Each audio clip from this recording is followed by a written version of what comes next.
Oi, pessoal, Thiago Damasceno novamente, dando prosseguimento aos nossos vídeos sobre a Palestina, ou melhor, questão palestina. Após o vídeo anterior, introdução, este então é a parte 1, onde eu começo a explicar com mais detalhes sobre a questão palestina. A princípio, eu tinha pensado nesses vídeos apenas para o IGTV, mas depois eu vi que era bom colocar no Facebook, no canal no YouTube, até porque seria um tanto injusto com os demais inscritos no canal, com os demais seguidores, se eu não colocasse no YouTube e no Facebook. Hoje eu consegui fazer um roteiro mais elaborado, vou acompanhar aqui pelo meu Kindle. Aquele primeiro vídeo eu pensei que seria mais curto, acabou ficando muito longo. Esse de hoje vai ser mais curto, pretendo que seja mais curto, que vou tratar especificadamente sobre o sionismo. E esse formato do IGTV está até bacana para mim, porque no momento eu estou trabalhando sozinho na gravação e na edição, então se eu for parar para editar um vídeo mais elaborado, como os que eu coloco no YouTube geralmente, ia demorar muito. Então, tem muita gente interessada nesse assunto, então quanto mais rápido eu gravar e postar, melhor. Então quero agradecer aos feedbacks, aos retornos positivos do último vídeo. Muita gente gostou, fez perguntas. Conversei com muita gente já pelo Facebook, Instagram, então agradeço a vocês pelos elogios, pelo apoio, pelas curtidas, comentários, compartilhamentos e engajamento na postagem. Isso ajuda o canal a crescer. Lembrando, ajuda o perfil aqui no Instagram e o canal no YouTube História na Medina também a crescer. Lembrando que próxima quinta, dia 20, às 7 da noite, eu vou participar de uma live com a jornalista Letícia Sé, do perfil leticia.blog, então nós lá vamos discutir sobre questão palestina, história e jornalismo. Pois bem, antes, uma errata, quero me corrigir, que no vídeo passado eu comentei que o caso Dreyfus aconteceu em 1856. Na verdade foi em 1894 e repercutiu na França até 1906, então corrigindo aí esse meu erro.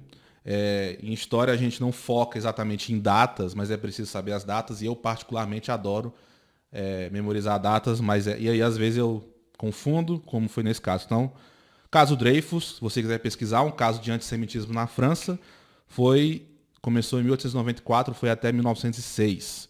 Hoje, 14 de maio, é aniversário da promulgação oficial do Estado de Israel, que foi proclamado em 14 de maio de 1948, então hoje Israel está fazendo oficialmente 73 anos. Lembrando que aqui meu posicionamento não é exatamente anti-Israel, mas anti-sionista. Sou contra a política e a gestão que o Estado de Israel vem conduzindo lá no Oriente Médio, na Palestina, desde 1948, na verdade, desde antes da criação do Estado, como eu expliquei no vídeo anterior. Então, já contextualizado e outra coisa, antes de continuar com o assunto, é a repercussão disso na mídia, nas redes sociais. Muitos canais, muitos jornais ainda falam de confronto. Gente, confronto passa a impressão de duelo equilibrado, um certo equilíbrio de forças. Não é o que acontece na Palestina. Israel massacra palestinos, então é mais um massacre, uma violência muito ativa do que confronto. Então, não é o termo mais correto para se usar nesse caso. E eu continuo aqui fazendo minha crítica a canais, perfis, enfim, meios jornalísticos que não tomam posicionamento ou ficam naquela neutralidade elegante, que eu acho frouxa, até covarde, e não quer assumir que quem mais ataca, no caso, é Israel, quem mais perpetra, falei certo? Quem mais comete barbaridades é Israel. Os palestinos resistem bravamente. O Hamas ataca e tudo, mas nem se compara o poder bélico de Israel com o Hamas com o do Hamas e das demais resistências palestinas. Então, hoje vamos falar de sionismo. É um conceito? Mas, claro, vou contextualizar esse conceito, como quando ele surgiu, já expliquei um pouco no vídeo anterior, e ele vai ajudar a gente a entender a questão palestina. Por quê? Porque o sionismo é a base ideológica do Estado de Israel. Então, eu pesquisei hoje mais especificadamente sobre o sionismo, li um pouco da obra do Theodor Herzl, O Estado Judeu, e vim falar sobre isso hoje, a primeira parte das aulas sobre a questão palestina. E é isso, a gente vai estudando, aprendendo, E vamos trocando ideias aqui para a gente ter mais esclarecimentos sobre essa grande violência cometida contra os palestinos, esses atos ilegais e imorais cometidos pelo Estado de Israel. Pois bem, como eu falei, o sionismo é um movimento político nacionalista de criação de um Estado judeu na Palestina, surgido no século XIX entre outros nacionalismos europeus. Então, e separando aqui, gente, judaísmo, como eu já falei na aula anterior, judaísmo é uma coisa, sionismo é outra, judaísmo é cultura e religião, sionismo vai mais para a política, na verdade, sionismo é um movimento político, apesar de usar elementos do judaísmo, vou falar daqui a pouco, ele é um movimento essencialmente político, não é a mesma coisa que religião. E ser antissemita não é o mesmo que ser antisionista. O antissemismo é uma aversão, um ódio a judeus e muçulmanos. Ser antisionista é ser contrário ao Estado de Israel como ele está constituído hoje. Ser antisionista nem é o mesmo que ser anti-israelense. Anti-israelense é ser contra o Estado de Israel por si. O antisionismo é ser contrário ao Estado de Israel como ele está sendo gerido, constituído hoje, causando violências contra os palestinos. Está passando aqui umas sirenes, não sei se dá para escutar. Então, vamos lá. Apesar do sionismo ter surgido no século XIX, ter sido a base ideológica do Estado de Israel, é a linha de conduta do Estado de Israel até hoje. As coisas não surgem do nada. Então, é tudo um processo histórico, como no caso do sionismo. Esse nome vem de Sion, uma colina de Jerusalém, coitada da colina, não tem culpa de dar seu nome a esse movimento político super problemático. Então, como diz a historiadora brasileira Arlene Clemecha, o sionismo é um empreendimento colonizador e excludente, porque na sua essência está a criação de um Estado exclusivamente para judeus na Palestina. E isso é problemático, porque foi um empreendimento colonizador e excludente para um grupo social específico, para uma etnia específica. Tanto é que havia os mitos de uma terra sem povo para um povo sem terra. Um absurdo isso, como se os palestinos não vivessem lá há gerações.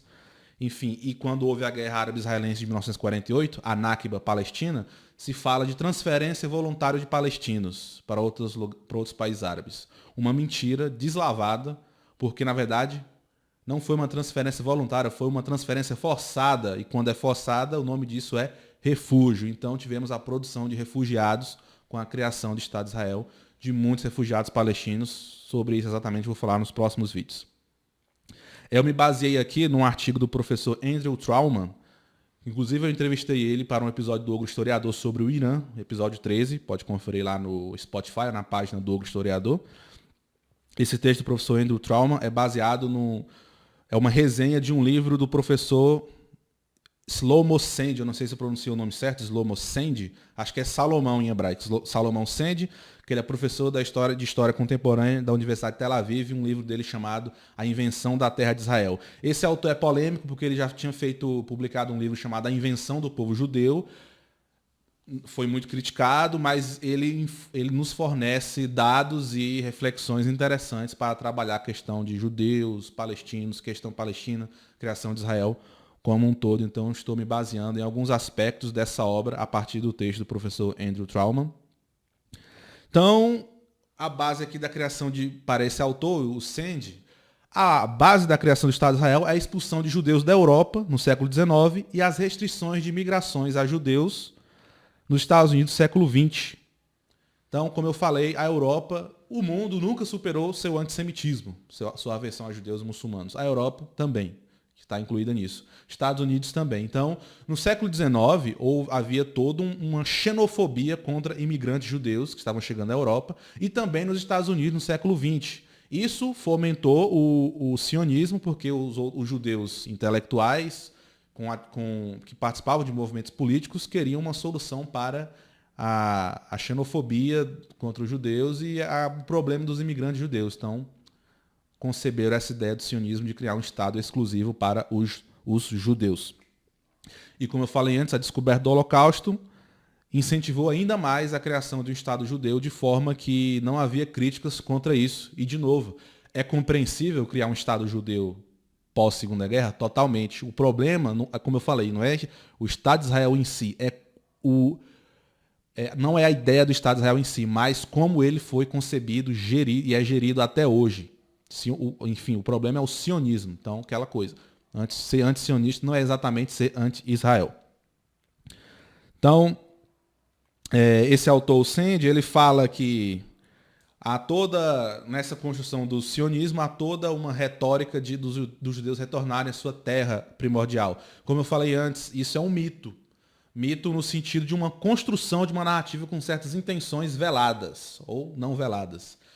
Porque, como eu falei, muitos povos passaram pela Palestina, caldeus, romanos, cananeus, os árabes, enfim, os turcos, vários povos. Então, e aí se questiona isso, por que dá o privilégio de direito a retorno dos judeus que estavam lá na antiguidade há tanto tempo e não da sua população mais recente ali, depois da Primeira Guerra, no caso os palestinos? Porque essa ênfase no direito a retorno dos judeus que saíram de lá expulsos há tanto tempo e não aos palestinos que estavam lá quando estavam lá no período do Império Turco-Otomano, ou seja, antes do século XX, ali, antes das grandes guerras.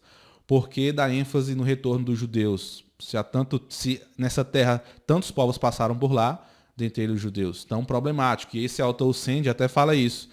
Nessa lógica, nós podemos pensar então no retorno dos árabes muçulmanos à Península Ibérica. Para quem não sabe, os árabes conquistaram a Península, os muçulmanos de etnia árabe e berbere conquistaram a Península Ibérica no século VIII, Península Ibérica, Portugal e Espanha, e ficaram lá até final do século XV, quase 8 séculos de presença islâmica intensa, principalmente no sul e no centro da Península Ibérica. Então, nessa lógica de devolver uma terra por onde passaram vários povos aos judeus, então vamos devolver também a Península Ibérica aos árabes, que estavam lá na Idade Média, início da Idade Moderna. Complicado, né? Enfim.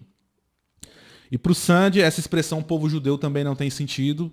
Acredito que é porque os judeus havendo comunidades em vários locais do mundo, não existe um povo judeu homogêneo, até porque o judaísmo tem várias vertentes. Então, falar em povo judeu passa a ideia de que o povo judeu é o mesmo na Rússia, na Argentina e aqui no Brasil. E a gente sabe que não, há várias vertentes do judaísmo e cada comunidade local tem sua cultura local, né? O que a gente chama aqui de regionalismo. Então tem algumas diferenças entre uma comunidade e outra. E esse mito do retorno, o mito dos judeus retornando à Palestina, é um mito comum do colonialismo, né? Vários mitos do colonialismo. A gente pensar aqui na América Latina, todo império vê suas colônias como inferiores que devem ser civilizadas. E aí se criam vários mitos, né? Aos índios, no caso aqui da colonização portuguesa e espanhola, os índios inferiores têm que ser cristianizados para ser salvos. Então, se cria esse mito de que esses povos são inferiores e precisam ser cristianizados, civilizados, enfim. E aí o mito do retorno está dentro desse mito de colonização. O mito do retorno dos judeus à Palestina. Então, o Theodor Herzl era um judeu de família, o pai dele era um comerciante abastado, ou seja, um comerciante rico, e ele teve um bom ensino, estudou em boas escolas, só que sempre sofreu antissemitismo na sua trajetória. Eu peguei uma versão aqui do Estado Judeu, uma tradução de 2015, feita pelo Dagoberto Menski, do projeto Livro Livre, já que, pela lei brasileira, os direitos autorais do livro O Estado Judeu já se encerraram, porque ele foi publicado em 1896. Então, na descrição deste vídeo, eu coloquei o link para esse livro. Fica até a dica para quem está cursando História, quiser trabalhar sobre isso, é uma fonte muito interessante. Então, deixei ali o link na descrição do vídeo.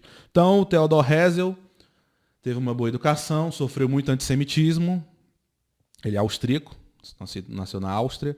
Ele se formou em Direito, conseguiu um certo renome como advogado, e aí começou a trabalhar como correspondente jornalístico, né? Ele virou um jornalista na prática, era ensaísta também, e aí lançou em 1896 O Estado Judeu, que é o livro que que sistematiza o sionismo, que coloca uma proposta mais estruturada para a criação de um lar nacional para os judeus. Por isso, o Theodor Herzl é considerado o pai moderno do sionismo, o pai do sionismo. E aí, então, antes, o sionismo, como eu já falei, tem muitos problemas, mas vamos tomar cuidado para não pensar no Theodor Herzl como um ser maquiavélico, maligno, que queria expulsar os palestinos da Palestina, criar o Estado judeu. Na verdade, que ele não fala exatamente expulsar no livro, então vamos tomar cuidado para não pensar nele como um ser maquiavélico, maligno por natureza. As ideias dele eram problemáticas? Eram. Mas a gente tem que ver que ele era um homem do seu tempo, tentando encontrar uma solução para o que ele chamava de seu povo, os judeus, que sofriam muita xenofobia, discriminação, perseguições na Rússia, por exemplo. Vou já explicar isso. Então ele era um homem do seu tempo, do tempo dos nacionalismos, procurando uma solução para o seu povo. Então, ele também era isso, né? Tinha essa característica. Então, e aí as ideias deles eram problemáticas? Eram, mas aí também ele iria saber o que o Estado de Israel virou, né? Que o Estado de Israel nasceu bem depois que ele lançou esse livro. Ele saberia o que ia virar? Talvez. Dá para confirmar isso? Não, porque ele já faleceu e não deixou nada escrito exatamente sobre isso. Então, temos que tomar cuidado com isso, de não ver ele como um ser maquiavélico. Ele é responsável por essa ideologia ruim, perigosa e problemática da criação do Estado de Israel? Mas também tem esse lado de que ele estava tentando procurar uma solução para o problema do seu povo na sua época, o século XIX. Então, de forma nenhuma, dá para a gente dizer que ele saberia o que isso ia virar, né? Porque ele faleceu, enfim, antes da criação do Estado de Israel. Então, eu li trechos, não consegui ler toda a obra o Estado Judeu, eu li trechos, e aí tem muitos problemas, porque o Theodor Herzl, ele não ignorava que havia na região, na Palestina, árabes palestinos, mas ele acreditava, imbuído ali do senso europeu colonizador, de que os árabes palestinos iriam reconhecer as benfeitorias do Estado de Israel, que era levar o progresso e a civilização para a região. Então, é a questão problemática da visão do colonizador. Ele leva o progresso e a civilização. A custo de quê? De muito sangue derramado, sabemos bem isso. Os grandes impérios colonizaram meio mundo para mais, à base de muita violência, sabemos bem disso. Então, a ideologia sionista, ela carrega, sendo colonizadora por excelência, entendam isso, o sionismo, ele nasceu no meio dos nacionalismos europeus do século XIX. Desde o século XVIII já se estavam desenvolvendo ideias de que cada povo tinha direito a um Estado. Então, o sionismo, ele nasce nesse meio cultural que são os nacionalismos europeus do século XIX. Tanto é que a resposta do Herzl para as perseguições e os problemas que o seu povo estava sofrendo era outro nacionalismo. Então entendam essa contextualização da obra e do seu autor. De novo, não estou de forma nenhuma aqui, espero que vocês me entendam bem, eu não quero ser mal interpretado, não estou passando o pano para sionismo, para colonização, nem nada. Só estou situando um autor na sua época, colocando as ideias que ele teve na sua época, com as expectativas da sua época para solucionar um problema do seu povo. E aquela coisa, não dá para dizer que o Herzl saberia o que ia acontecer com esse Estado de Israel que ele ajudou a criar ideologicamente, né? Então, vamos pensar nesse sentido aí. Então, o sionismo, imbuído da mentalidade colonizadora europeia, é por si só, por natureza, um empreendimento colonial, racista e explorador. Você vai encontrar muito isso, colonial, racista, explorador, para caracterizar o sionismo. Eu só chamo a atenção para a ideia de racismo, porque eu fiz até um vídeo, o último vídeo editado que eu postei no YouTube, lá no canal, sobre conceito de raça. E nessa época, no século XIX, havia sim a ideia de raça, porque hoje não existe, a raça humana é só uma, né? Existe a nossa espécie, Homo sapiens. O que a gente chama de raça branca, negra, amarela, na verdade é etnia. Etnia árabe, etnia branca, etnia negra. Então, acho melhor falar, atualizando, né, para essa discussão, diferenciando raça e etnia, que aí etnia é um grupo social que compartilha tradição, língua, história, cultura. Então, o sionismo foi e é um empreendimento colonial, explorador, explorar mão de obra e terra, e etnocêntrico, ou seja, ele põe uma etnia no centro, no caso a etnia judaica. por mais que se debata se essa questão de judaísmo e etnia, judaísmo de fato é uma etnia, uma religião, uma cultura, é um pouco disso tudo, isso ainda é muito discutido. Mas então vamos entender aqui no geral judeus como um grupo étnico-religioso. Então o sionismo ele é problemático porque ele é colonial, explorador e etnocêntrico, põe uma etnia no centro. Aqui, como a gente está falando, a etnia judaica. Então ele é excludente. Ele exclui outros povos, outras etnias de sua formação. Por isso que ele é perigoso e problemático por natureza. Então, até disseram para mim, se os palestinos pararem de atacar Israel, de resistir, Israel para de atacar. Não para. Mesmo se os palestinos ficassem em paz, não resistissem, fossem adeptos da paz plena, sem resistir às violências sofridas, como diz na Bíblia, dando a outra face para bater, não, Israel iria ainda expulsá-los, matá-los, massacrá-los do mesmo jeito, porque a base ideológica do Estado de Israel, o sionismo, ele exclui outros grupos sociais. Então, isso é bem problemático. E aí, o contexto do Herzl, explicando um pouco mais ainda. Na Idade Média, até ali século XIX, que geralmente a gente pensa que a Idade Média é do século V ao XV, mas tem um autor francês renomado, Jacques Legoff, que defende a Idade Média até o século XVIII, XIX. Ele faz toda uma análise econômica, principalmente ali na Europa Oriental. E aí, tem autores que dizem que na Europa Oriental o povo judeu era uma espécie de povo classe. Primeiro, eles eram muitos, estavam bem... Há comunidades judaicas em todo o mundo, havia e ainda há, mas na Europa Oriental do século XIX havia muitos judeus. 1 milhão só na Polônia, havia muitos na Rússia, na Lituânia e na Hungria. Esse povo sofria perseguições, sofria. Você pode procurar aí depois Império Russo, pogroms, que eram as perseguições públicas a judeus com espancamentos. Enfim, era de varrer o judeu da Rússia. Eram linchamentos públicos, os pogroms, se você quiser pesquisar. E aí, então, esses judeus, alguns autores definem eles como um povo classe, um povo específico que lidava com o comércio a longa distância, comércio local, negócios locais, os donos eram judeus, e emprestando dinheiro para nobres. E você até entende, o povo fala, é vocação, né, judaico, comércio. Não é tanto vocação, não é que eles nasceram para isso, né, o sentido de vocação. É uma tendência cultural de migrantes. Porque o migrante, quando ele chega em outro local, ele vai trabalhar de quê? Ele não é dono de terra, ele não é dono de meio de produção.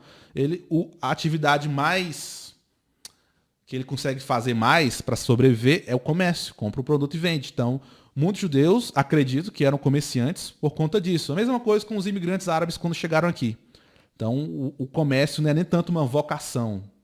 É uma tendência cultural devido às condições de imigrante. Então... Nessa Europa Oriental, muitos judeus eram comerciantes, e aí tem autor que fala que era um povo classe específico. Aí outros autores, como o que eu falei aqui, o Salomon Sand, explica que povo judeu não faz muito sentido, porque você passa a ideia de que é um povo homogêneo, que é o mesmo povo em todo local, independente das diversas comunidades. Então, mas dá para dizer que, apesar das diferenças regionais nas comunidades judaicas, eles tinham muita coisa em comum, né? Muita cultura em comum, incluindo a cultura do comércio. E aí, nessa Europa do século XIX, estava ascendendo uma burguesia comercial industrial, né? Grupos sociais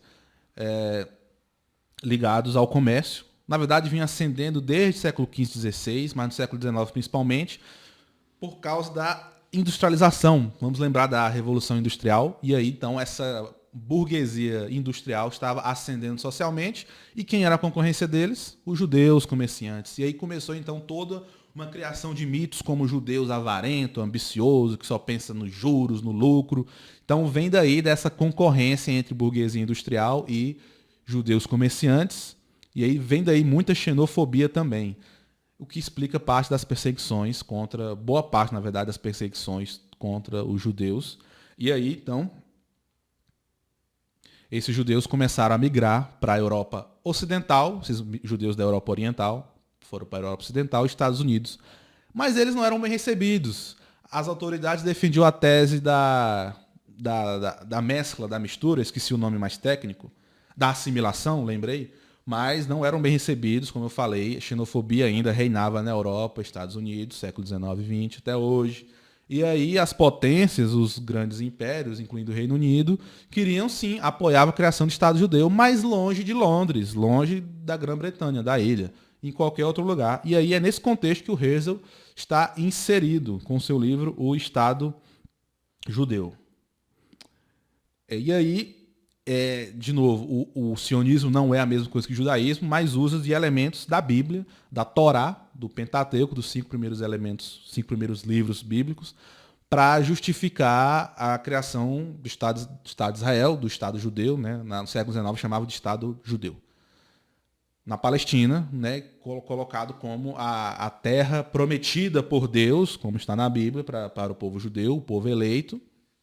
E aí, então tinha que ser lá, né? Os judeus tinham direito de retorno à sua terra, mas eu falei, problemático isso, porque vários povos passaram por lá. E aqui o anacronismo, um anacronismo muito forte, que é a ideia de nacionalismo na Bíblia, um livro da Antiguidade, e o nacionalismo do século XIX até hoje. Então o sionismo ele usa elementos do judaísmo, elementos bíblicos para se justificar, para legitimar, para afirmar suas ideias. A gente vê muito isso hoje, isso é muito problemático porque é o anacronismo. O que é o anacronismo? O anacronismo é eu avaliar o passado, ou melhor, avaliar um certo recorte temporal com categorias, com ideias que não são daquele recorte temporal. Por exemplo, é o pensar em Estado laico na Idade Média. Na Idade Média, o Papa era uma autoridade religiosa e política. Então, não havia ideia de Estado laico na Idade Média. Então, eu não posso analisar a Idade Média, a atuação dos papas, por exemplo, pela ideia de Estado laico, porque aquele povo não tinha essa ideia. Entendeu? É por aí. Então, o anacronismo é isso. É você cobrar de certo passado uma coisa, ou você julgar esse passado através das suas ideias aqui do presente. Então, problemático. É possível fugir completamente do anacronismo? Não. Mas, porque nós, historiadores, olhamos para o passado com os olhos do presente. Então, a gente não foge de todo do anacronismo. Mas o máximo que a gente conseguir fugir para tentar interpretar a sua época pela sua própria época, pelos critérios de sua própria época, é melhor. Então, por isso que eu estou falando aqui, essa contextualização do livro O Estado Judeu. Dei aqui uma contextualização das ideias que estavam ao redor do seu autor, Theodor Herzl, né? O que ele discutia, o que ele pensava. Então, legitimar o Estado judeu, nação judaica, usando a ideia de nação judaica na Bíblia, é problemático? É, porque é um anacronismo pesado. Por quê? Na Bíblia, na Torá, o termo pátria aparece 19 vezes, mas sempre no contexto de origem de uma pessoa ou família. Nunca no sentido de Estado como a gente tem hoje, de existência de um grande grupo social, mas sim no sentido de origem de uma pessoa ou de uma família. Então, o anacronismo já está aí pesado. Então, e aí o sionismo trabalhou essas narrativas, transformando a Palestina nessa terra onde os judeus tinham que retornar porque eram deles que Deus havia dado. Então eles têm um direito de retorno a essa terra, uma espécie, é a visão de uma saga épica dos judeus, né, que eram dessa terra, foram expulsos e agora têm que voltar. Como eu já falei, não vou repetir para não pegar muito tempo do vídeo, problemático isso e é bem anacrônico porque a ideia de pátria na Torá não é a mesma ideia de pátria hoje. E espero não ofender ninguém com esse posicionamento, com essa perspectiva, mas para a história a gente não leva em conta profecia que vai se realizar. Você pode acreditar na Bíblia? Pode, mas nós, cientistas de humanidades, consideramos a Bíblia como uma fonte histórica, mas não como uma verdade absoluta para todo mundo. É uma verdade absoluta para o povo que a escreveu, para o povo que a divulgou. Então, ela tem as suas verdades, mas não é a verdade absoluta de tudo. Então, fazer aqui essa breve contextualização. Nesse sentido, a gente entende as profecias, na Torá tem as profecias de que Deus dará a terra prometida ao seu povo eleito, e entende essas profecias como expectativas da sua época, não de hoje. Porque, de novo, é complicado você jogar uma expectativa da antiguidade para cá, para o presente. Muito complicado. Então a gente analisa essas profecias como ideias que o povo daquela época esperava. Então, não que uma coisa que vai acontecer hoje ou não, entendeu? A gente faz essa leitura das ideias, das narrativas, no tempo que elas surgem. a gente analisa também como que elas são recebidas posteriormente. Hoje, é o que eu estou falando aqui, hoje muita gente acredita nisso e usa isso para justificar o Estado de Israel. Mas a gente também faz análise de como que a profecia é vista na sua própria época. Era a expectativa daquele povo de ter um país, né, que Estado não existia na antiguidade, né, mas de ter um país, fronteiras delimitadas para eles. Então a gente vê a profecia nesse sentido, de que é uma expectativa do povo naquela época. Não é exatamente algo que vai acontecer ou não. E aí é isso. Os discursos sionistas juntam fatos históricos com profecias bíblicas e isso é muito complicado, porque as profecias são usadas para legitimar um projeto político ilegal e imoral hoje. Por que eu falo que é ilegal? Como eu falei, Israel não obedece às resoluções da ONU. Israel, utilizando essas narrativas bíblicas, meio que posa de entidade que não pode ser criticada na comunidade internacional. É um Estado impune em prestar contas na comunidade internacional. Não precisa prestar contas porque é o Estado do povo eleito. Isso é muito problemático. Quando eu falo que é imoral, não só porque massacram os palestinos, mas é ilegal porque desobedece todas as resoluções da ONU. Enfim, acho que, se eu não me engano, nenhum país é obrigado a seguir a resolução da ONU, né? Não é uma lei, a ONU não é uma constituição. Mas os países, boa parte dos países da comunidade internacional respondem à ONU, sabe? Tem a ONU como referência. Israel não. Israel não segue as resoluções da ONU que tentam melhorar a situação dos palestinos. E aí, no Estado Judeu, do Theodor Herzl, vocês vão ver que parece, ele coloca bem lá cada ideia que ele tem. Vou no final, que vou ler alguns trechos da obra. E parece, às vezes, uma lei, um regulamento que ele coloca lá o que deve ser feito, qual a ideia inicial, né? Criar um Estado Judeu na Palestina, por isso. Dar seus motivos, que eu já falei aqui, a questão da xenofobia, ele tocava nessa questão, né? Para salvar os judeus do antissemitismo. Ele coloca a Argentina, eu falei no vídeo passado que eu suspeitava que a Argentina tinha sido cogitada para abrigar o Estado judeu, e realmente foi pelo Herzl. Acredito que é porque tem uma comunidade judaica lá grande desde o século XIX. E ele cita a burocracia disso também, ele cita que vai ser criada a Sociedade Judaica, Sociedade de Judeus, para pensar na criação desse Estado, e depois a Agência Judaica, se eu não me engano, para colocar na prática esse projeto. Então, tem hora que o livro dele parece um ensaio filosófico, um ensaio político e também um regulamento burocrático, parecido com uma lei, parecido com um decreto dizendo como deve ser implantado esse Estado. E é isso. Ele procurou a ajuda dos impérios para isso. Procurou primeiro a ajuda do Kaiser alemão Guilherme II, não quis ajudar para criar o Estado judeu. Depois do sultão turco-otomano Abdul Hamid, não ajudou. Procurou a ajuda do Reino Unido e conseguiu. Então, como eu falei, além de sionismo ser um projeto colonizador no campo das ideias, foi e é na prática porque foi auxiliado por duas potências imperialistas. Primeiramente, Reino Unido e depois Estados Unidos. Quando eu falo, na verdade, o Reino Unido até hoje, porque o Reino Unido é aliado dos Estados Unidos, Israel, mas sim, em questão de predominância, no século XIX, Reino Unido patrocinou pra caramba a criação do Estado de Israel, e do século XX, os Estados Unidos tem sido mais protagonista nesse processo. E aqui no texto que eu li, fala até que, para diferenciar de novo judaísmo e sionismo, o judaísmo rabínico, que é um judaísmo mais tradicional, é até contrário ao sionismo. Por quê? Desde o tempo do Theodor Herzl, porque o judaísmo rabínico, dentre outras ideias, é contrário ao sionismo, porque diz que o sionismo vai contra os valores judaicos de universalismo e, deixa eu ver aqui que eu me perdi, vai contra os valores judaicos de universalismo e usa os mitos e símbolos judaicos para justificar uma conduta política. Então, como eu falei, há judeus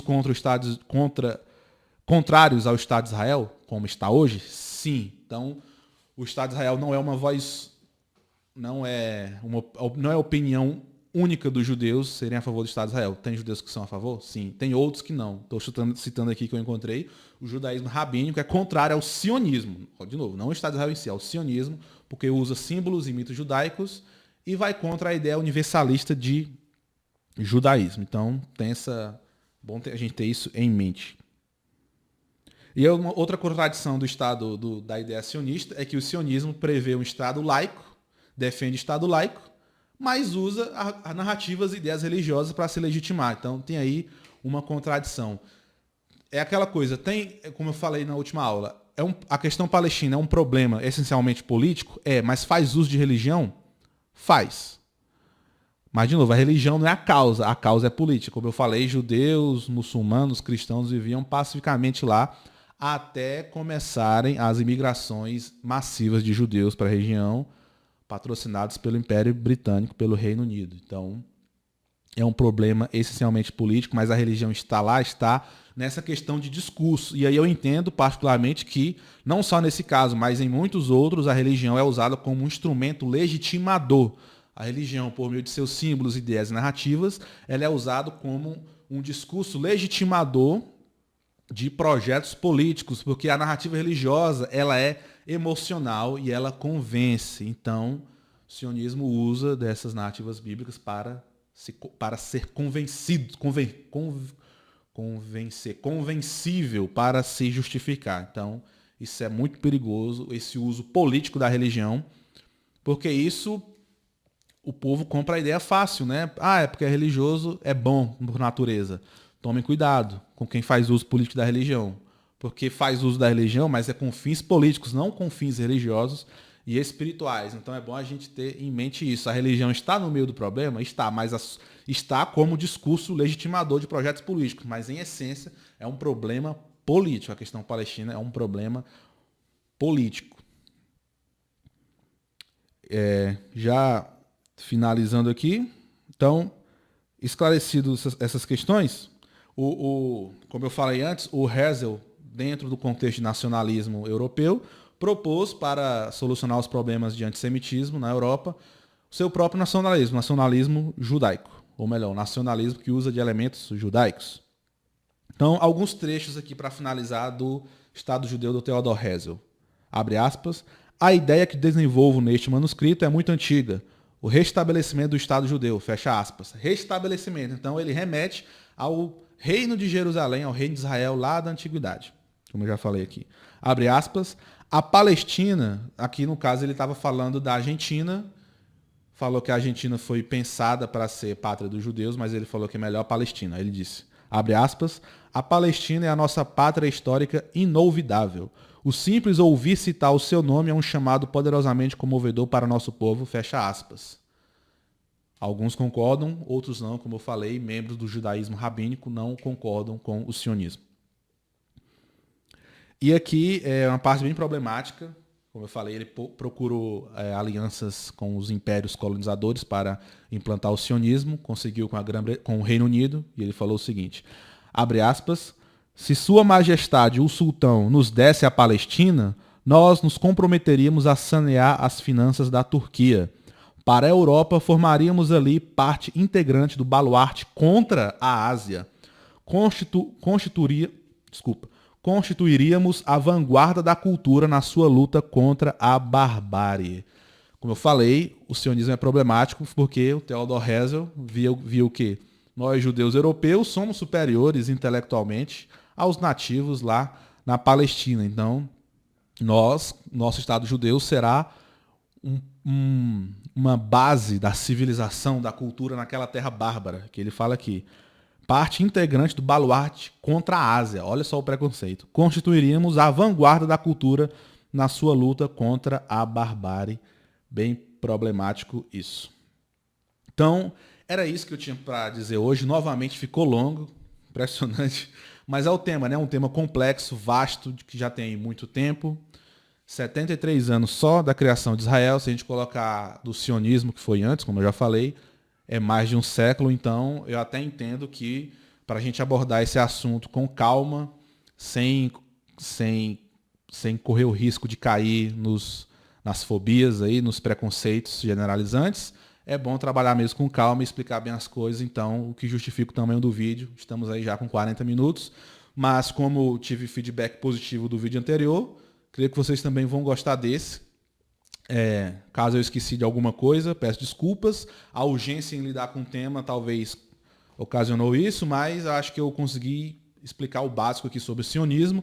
E nos próximos vídeos vamos dar continuidade, falar de imigração judaica na Palestina, dos conflitos que teve e como está indo isso até hoje, formação da autoridade palestina, as revoltas dos palestinos, etc.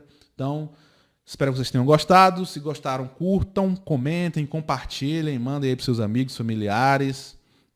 Se inscrevam no canal também lá no YouTube. E é isso, fica aí à disposição no direct para trocar ideias, sanar dúvidas, aceitar sugestões também e tudo mais. Então, obrigado pela audiência até aqui e até a próxima. E Palestina livre, né? Sempre.